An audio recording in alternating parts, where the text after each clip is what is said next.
సిద్ధం సభ ఎలా ఉంటుందంటారు అన్న? ఇది వరకు ఏ రాజకీయ నాయకుడు ఇంత భారీ జనాలతో ఏ సభ జరగలేదని ఇప్పుడు ఒక్క జగన్మోహన్ రెడ్డి గారి సొంతం ఈ సభ.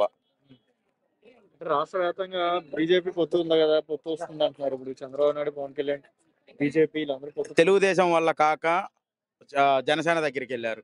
జనసేన తెలుగుదేశం వల్ల కాకే బీజేపీ దగ్గరికి వెళ్తున్నారు. వాళ్ళ వల్ల కూడా కాక ఇంకో పార్టీని ఎత్తుక్కుంటున్నారు. అంటే వాళ్ళు ఏమీ చేయలేరు అని చెప్పని జగన్మోహన్ రెడ్డిని ఇప్పుడు మనకి ఇది అర్థమవుతుంది కదన్నా. వాళ్ళు ఎన్ని పార్టీలు వచ్చినా కూడా ఎన్ని చేసినా కూడా జగన్మోహన్ రెడ్డి చెప్పినట్టు మీకు మంచి జరిగితే ఓటేయండి అని చెప్పే దమ్మున్న లీడర్ ఆ 4 పార్టీలు కాదన్న, 100 పార్టీలు వచ్చినా కూడా ఆ 100 పార్టీలు ఒక్కడిని చూపించండి అన్న, మేము వాడికే వేస్తాం ఓటు.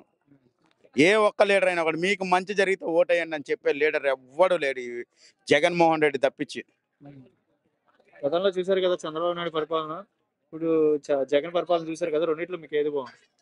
100% జగన్మోహన్ రెడ్డి గారి ప్రభుత్వమే బాగుందన్న. ఈ ప్రభుత్వం మా ప్రభుత్వం, మా పేదవాళ్ళ ప్రభుత్వం, వైఎస్ జగన్మోహన్ రెడ్డి గారి ప్రభుత్వం. కాబట్టి మాకు ఈ ప్రభుత్వమే రావాలని చెప్పి మళ్ళీ కోరుకుంటున్నాం. పేదవాడు బతకాలన్నా, మళ్ళీ స్వేచ్ఛగా ఉండాలన్నా కూడా ఒక్క జగన్మోహన్ రెడ్డి గారి వల్లే సొంతం. ఈసారి మళ్ళీ జగన్మోహన్ రెడ్డి గారు రాకుండా తెలుగుదేశం వచ్చిందా, ఇక ఏ సామాన్యుడు కూడా, ఏ పేదవాడు కూడా ఈ రాష్ట్రంలో బతకనీయకుండా చేస్తారు ఈ పెత్తందారులు అందరూ కలిసి. వైఎస్ఆర్సీపీ వచ్చే అవకాశం ఉందంటే 100కు 100% మళ్ళీ వైఎస్ఆర్సీపీ వస్తుందన్న. ఇన్ కేసు రాకపోతే ఇంకా మా పరిస్థితి అదే ఉంటుంది. ఏ పేదవాడు కూడా ఇప్పుడు జగన్మోహన్ రెడ్డి గారు ఇచ్చిన మేనిఫెస్టోలో 99% పూర్తి చేసిన ఘనత ఏ రాజకీయ నాయకుడికి లేదు దేశంలో ప్రపంచంలోనే. ఇచ్చిన హామీల్లో 99% పూర్తి చేసిన రాజకీయ నాయకుడు, ఏకైక నాయకుడు మా నాయకుడు జగన్మోహన్ రెడ్డి ఒక్కడే. కాబట్టి మళ్ళీ ఈసారి కూడా జనాలందరూ కూడా జగన్మోహన్ రెడ్డికి ఓటేసి ఆయనకే పట్టం కట్టి ఈసారి ప్రజలందరూ కూడా ఆనందంగా ఉండాలని చెప్పి మళ్ళీ కోరుకుంటున్నారు.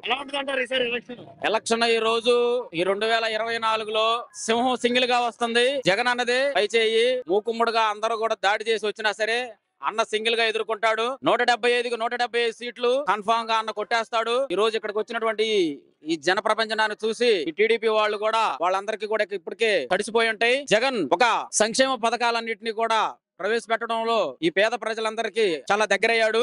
మరి టీడీపీ ప్రభుత్వంలో ఏ రోజు కూడా ఒక్క పేదవాడికి కూడా సంక్షేమమైనటువంటి ఫలాలు కూడా ఏవి అందలేదు. తను 14 సంవత్సరాల పాటు పరిపాలన చేసి ఈ పరిపాలన కూడా ఏ రోజు కూడా పేదవాడికి అందించినటువంటి దాఖలాలు లేవు. అదే విధంగా జగన్మోహన్ రెడ్డి అనేటటువంటి ఒక పులివెందుల కడప నుంచి పుట్టినటువంటి ఈ సింహం అనేటటువంటిది సింగిల్ గా వచ్చి వీళ్ళందరినీ కూడా పటాపంచలు చేయబోతుంది. మరి ఈ రోజు ఇక్కడికి మన మేదరమెట్లో జరిగేటటువంటి యొక్క సభ, ఈ సిద్ధం సభకి భారీగా 15 లక్షల మంది పైచిలుకుగా కూడా ఇంకా కార్యకర్తలు వస్తూ ఉన్నారు. మరి ఈ రోజు ఇక్కడ అన్న దిశానిర్దేశం అనేటువంటి చేయబోతున్నాడు. ఎన్నికల యొక్క మేనిఫెస్టో అనేటువంటిది కూడా ప్రకటించబోతున్నాడు. ఇందులో మరి కొంతమేర సమాచారం ఇంకొన్ని క్షణాల్లోనే రైతు రుణమాఫీ, డ్వాక్రా అక్క చెల్లెమ్మలకి, అవ్వ తాతలకి, మరి అదే విధంగా కార్మికులకి, ఎంతో మంది చిన్న సన్నకారు రైతులకి అందరికి కూడా మంచి చేయాలని సత్సంకల్పంతో అన్నగారు మంచి చేయబోతున్నారు. ఇప్పుడు పవన్ కళ్యాణ్ ఏమంటున్నాడంటే జగన్ 4వ పల్లం నీ అంత చూస్తా జగన్ అంటున్నాడు కదా. జగన్ అనేటటువంటి ఒక సింహాన్నితోటి నువ్వు పెళ్ళాం గిళ్ళం అని మాట్లాడుతున్నావు. పవన్ కి ఇదే హెచ్చరించి చెప్తున్నావు. జగన్ అన్న కాలి వెంట్రుకు కూడా నువ్వు సరిపోవు. ఈ రోజు పొత్తు అని నువ్వు బీజేపీ తోటి కలిసి నువ్వు వెళ్ళావు. మీ ముగ్గురు కూడా ఈ పొత్తు అనేటటువంటిది కూడా గతంలో కూడా మీరు చేపట్టారు.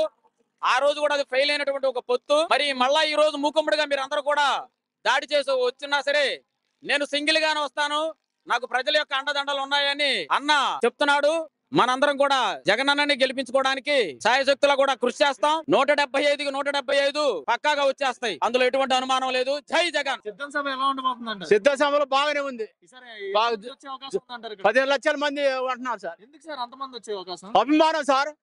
అది మరి జగన్ వచ్చాక రైతులుగా అసలు ఏమి లేదు, పంట చేతికి రావట్లేదు. ఎందుకు లేదు సార్? పంట నష్టం పెడుతున్నాడు సార్. మొత్తం ఇస్తున్నాడు, రైతు భరోసా, అన్ని డ్వాక్రా రుణాలు అల్లు ఇస్తున్నాడు.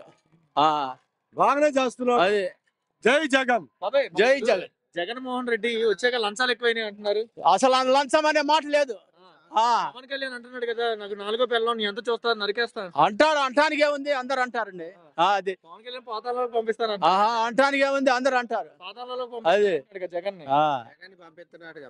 అట్లే చెప్తారండి. అది మీకు ఎవరి మీద ఉంది అభిమానం? మా జగన్ మీద ఉంది. ఎందుకంత మా పనులు బాగా పథకాలు ఇస్తున్నాడు. పనులు రైతులకి ఏది కావాలని అది ఇస్తున్నాడు. పంపించేస్తారంట ఆ, పంపించేస్తారంటగా. అది ఈసారి ఎలా ఉంటదంట ఎలక్షన్ ముఖ్యమంత్రి జగనన్నే జగన్ ఆ, జగన్ ఆ. చంద్రబాబు నాయుడు పవన్ కళ్యాణ్ వస్తాం ఛే, వద్దు. మా అమ్మాయి వాలంటీరు నాకు రైతు భరోసా వస్తుంది, నాకు ముసలి డబ్బులు వస్తున్నాయి, నాకు మళ్ళీ నాకు చోటు వచ్చింది, ఇళ్ళ చోటు మా పిల్లలకి వాలంటీరు, ఆల్రెడీ సచివాలయం జాబు, నాకు ఇంకేం దిగలేదు, నేను ఊరికేనాయా మా ఇంట్లో 10 ఓడిపోండి. అదే పవన్ కళ్యాణ్ జగన్ ని 4గో పిల్లలు నీ అంత చూస్తా వద్దు, పవన్ కళ్యాణ్ కూడా వద్దు, మనకు వద్దాడు, వాడు ఏమీ చేయలేడు, వారికి ఓడిపోతాడు, ఓడిపోతాడు. పవన్ కళ్యాణ్ అంటున్నాడు కదా, జగన్ నీ అంత చూస్తా ఏ జగన్ అంత. వాడేం చూస్తాడు జగన్నంతు, ఇవాళ చూడమని జగన్నంతోడికి వచ్చి ఇవాళ చూడమని జగన్నంతో మీరు అప్పుడు బాగా చూస్తాడు, ఏడుంటాడో మైల్లో పోతాడికి, సినిమాలు కూడా తీయడానికి మంది రాడాక. జగన్ వచ్చాక లంచాలు ఎక్కువైనా అంటున్నారు కదా. జగనన్న లంచాలు ఏడండి, లంచాలు లేకుండా ఏడోళ్ళ డబ్బులు ఆడ తీసుకుంటా, 18,000 తీసుకుంటున్నా, 3 సంవత్సరాల డబ్బులు తీసుకుంటున్నా, రైతు భరోసా తీసుకుంటున్నా, అమ్మఒడి తీసుకుంటున్నా, ఇంకేందయ్యా. గెలుస్తాడంట జగన్. జగనన్న ముఖ్యమంత్రి 175. బీజేపీ పోతుంది కదా, ఛే, వాడి బీజేపీకి కూడా మరి ఎవరికి వేస్తారు? జగనన్న